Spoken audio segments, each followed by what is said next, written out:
오늘 본문은 참 선지자인 미가야가 아합에게 예언하는 모습과 그 예언의 결과를 보여주고 있습니다.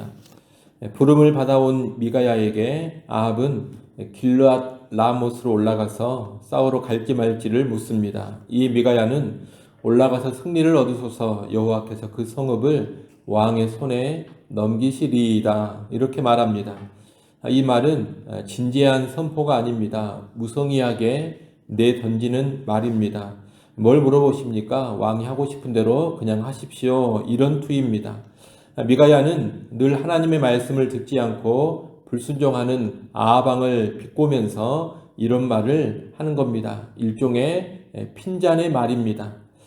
아합은 미가야가 성의 없이 하는 말을 듣고서 제대로 된 예언을 하라고 합니다. 그러자 미가야는 자신이 본 환상과 여호와의 말씀을 전합니다. 17절이 그 내용입니다. 미가야는 온 이스라엘이 목자 없는 양과 같이 산에 흩어지는 것을 보았고 여호와께서 말씀하시기를 이들을 위한 주인이 없으니 각 사람들은 그들의 집으로 평안히 돌아가게 하라 하셨다고 전합니다. 이스라엘이 목자 없는 양과 같이 산에 흩어진다는 것은 전쟁터에서 왕이 죽고 군사들이 사방으로 흩어지는 모습입니다. 그리고 주인인 왕이 죽어버리니 백성은 전쟁을 그치고 자기 집으로 돌아가게 된다는 겁니다. 한마디로 전쟁에 임하게 되면 패배해서 아합은 죽게 되고 이스라엘 백성은 해산하게 된다. 그런 예언을 말하는 겁니다. 지금 미가야는 전쟁하게 되면 벌어질 결과를 미리 보면서 이 말을 전하고 있습니다. 그런 아합은 이 말을 듣고 여호사밧에게 뭐라고 하느냐? 미가야는 나에게 흉한 일만 예언한다고 했던 내 말이 맞지 않느냐 이러면서 쓸데없이 시간을 낭비했다는 투로 말합니다. 이를 보면 아합은 미가야의 예언이 여호와 하나님께로부터 왔다는 것을 지금 믿지 않고 있습니다. 그저 내가 싫어서 부정적인 이야기만 하고 있다 이런 생각을 하고 있는 겁니다. 그러자 미가야는 계속해서 자기가 본 환상을 말해줍니다. 19절로 23절에 미가야가 본 환상이 나오는데 이 환상은 흔히 여호와의 천상회의 또는 여호와의 총회라고 불리우는 장면입니다. 하나님께서 모든 천사들을 모아놓고 하는 일종의 어전회의와도 같은 모습입니다. 이 천상회의에서 하나님은 누가 아합을 유인하여 길르앗 라못으로 올라가 죽게 하겠느냐 이렇게 물으십니다. 그러자 영들이 다양한 의견을 내놓습니다. 이때 한 영이 나와서 거짓의 영이 되어 모든 선지자의 입에 있어서 아합을 유인하겠다고 합니다. 모든 선지자들이 거짓된 예언을 하도록 만들겠다는 겁니다. 그러자 여호와께서 속이는 것을 허락하시며 그렇게 하라고 명하십니다. 미가야는 이런 천상회의의 장면을 말해주면서 이런 이유로 당신의 선지자들, 즉 400명의 선지자들이 거짓된 예언을 하고 있으며 당신은 화를 당할 것이라고 알려줍니다. 결국 우리가 어제 봤던 400명의 선지자들은 진정한 여호와의 선지자가 아닙니다. 이들은 아합이 원하는 말을 해주고 있는 아합의 선지자들이고 하나님께서는 이들을 이용해서 아합을 죽음으로 유인하도록 허락하신 겁니다. 지금 미가야가 이런 하늘의 환상까지 말해주면서 화를 당하리라고 아합에게 알려주는 것은 아합에게 마지막 기회를 한 번 더 주는 겁니다. 하나님은 확정적인 심판을 진행시키는 도중에도 선지자 미가야를 통해서 최후의 기회를 한 번 더 주고 계시는 겁니다. 그러나 아합은 이 기회를 잃어버리고 결국 거짓의 영에 미혹되어서 전쟁을 하기로 결정합니다. 이렇게 미가야가 참된 예언을 했을 때 거짓 선지자 중에 한 사람인 시드기야가 와서 미가야의 뺨을 때립니다. 그러면서 여호와의 영이 너와 말하기 위해 나를 떠난 것이냐며 질책합니다. 자기의 예언이 여호와의 영을 받아서 한 참된 예언이고 미가야의 예언은 거짓이라는 겁니다. 지금 이 시드기야의 행동을 우리는 유심히 봐야 합니다. 시드기야는 폭력적입니다. 미가야의 뺨을 내려치고 있습니다. 우리는 이 행동에 문제가 있다는 것을 인식해야 합니다. 여러분이 성경을 보시면 그 어디에도 하나님의 참된 선지자들이 폭력을 행사하는 경우가 없습니다. 맞으면 맞았지 누구를 치거나 때리지 않습니다. 그런데 오늘 본문의 시드기야는 참 선지자를 자처하면서 미가야의 뺨을 치고 있습니다. 대단히 비인격적이고 폭력적입니다. 여기서 우리는 다시 한번 시드기야를 포함한 400명의 선지자들이 문제를 가지고 있는 잘못된 집단이라는 것을 파악할 수가 있습니다. 다른 선지자의 뺨을 후려치는 선지자, 이런 사람이 진정한 선지자일 가능성은 대단히 낮습니다. 우리가 참 선지자와 거짓 선지자를 분별할 때 메시지의 형식이나 그 메시지의 내용도 주의해서 봐야 하지만 또 하나 봐야 할 것은 그의 인격과 윤리입니다. 거짓 선지자들은 대개 인격과 윤리에 치명적인 결함을 가지고 있습니다.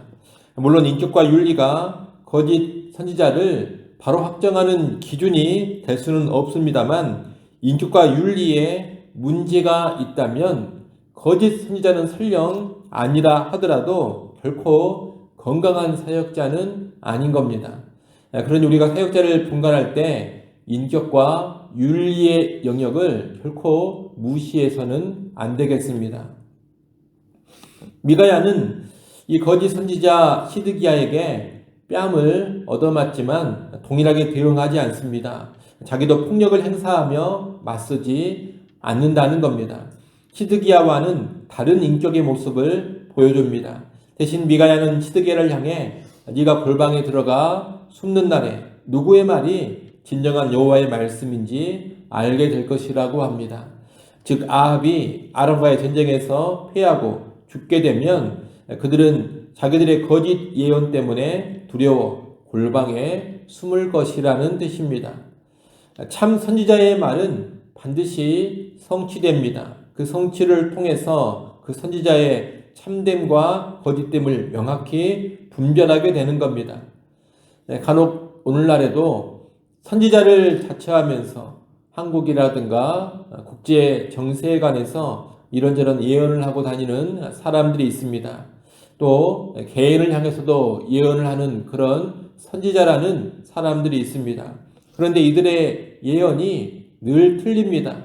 전쟁이 난다고 하는데 나지 않고 무슨 일이 벌어진다고 하는데 벌어지지가 않습니다. 간혹 어떤 때는 맞을 때도 있습니다만 안 맞을 때가 더 많습니다. 이런 사람들은 신뢰할 자들이 아닙니다. 가짜인 겁니다. 진정한 하나님의 선지자는 예언을 남발하지 않고 그가 한 예언은 반드시 성취됩니다.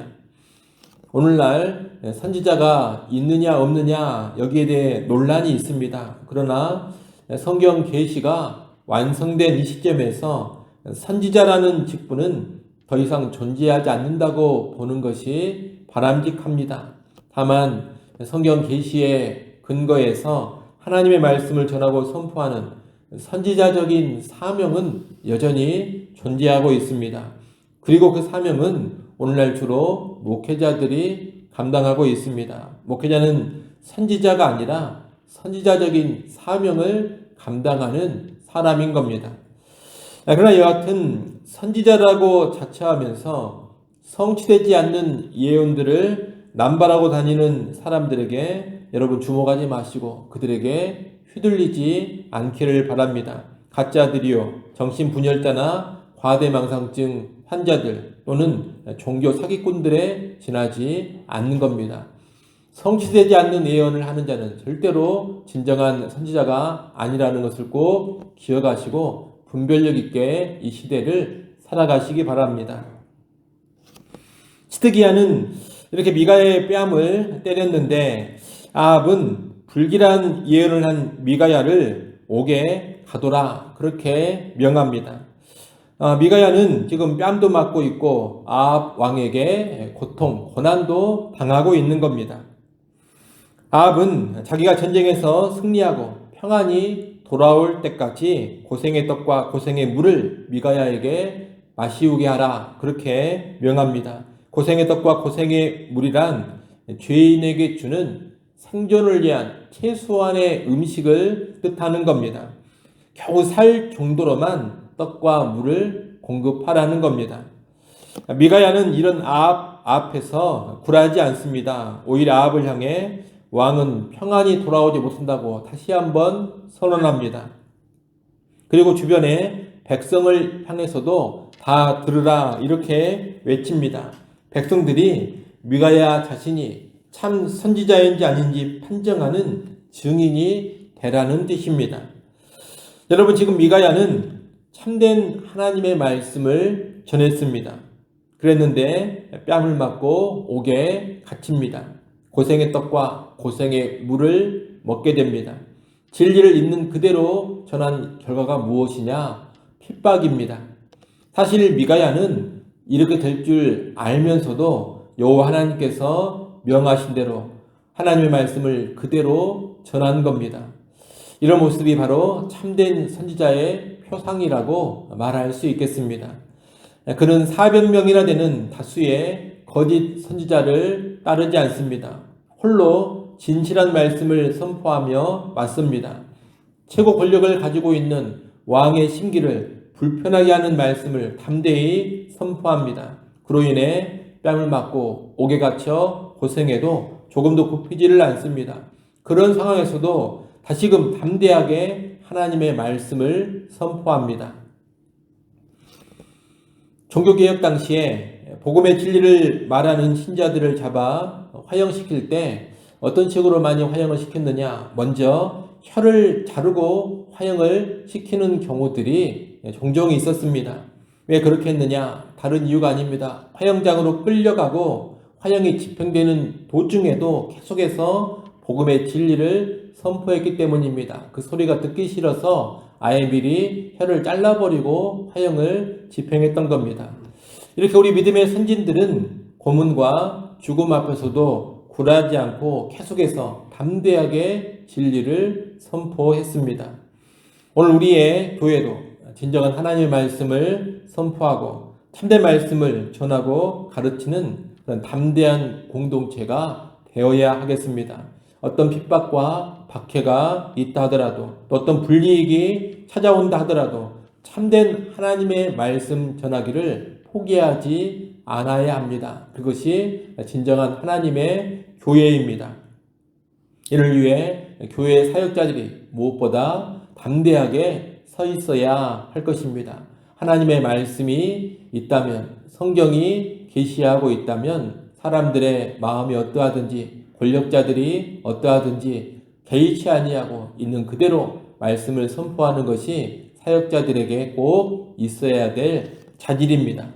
여러분은 무엇보다 교회 사역자들이 그런 사람들이 될 수 있도록 기도해 주시기를 바랍니다. 그리고 여러분도 거짓 가르침을 맹종하지 마시고 귀에 듣기 좋은 거짓 가르침에 환호하지 않기를 바랍니다. 언제나 잘 분별을 하시고 좋든 싫든 하나님의 말씀을 있는 그대로 받아들이고 그대로 순종하는 여러분이 될 수 있기를 간절히 소원합니다. 기도하겠습니다.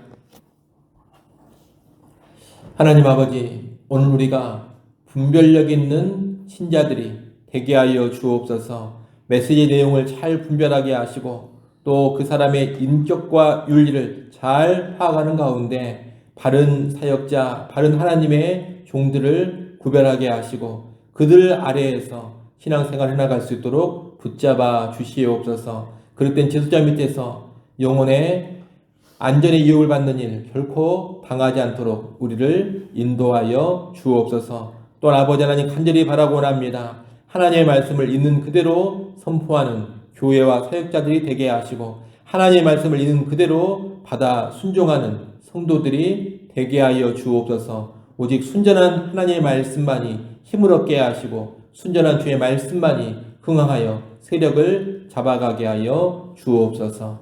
예수님의 이름으로 기도드리옵나이다. 아멘.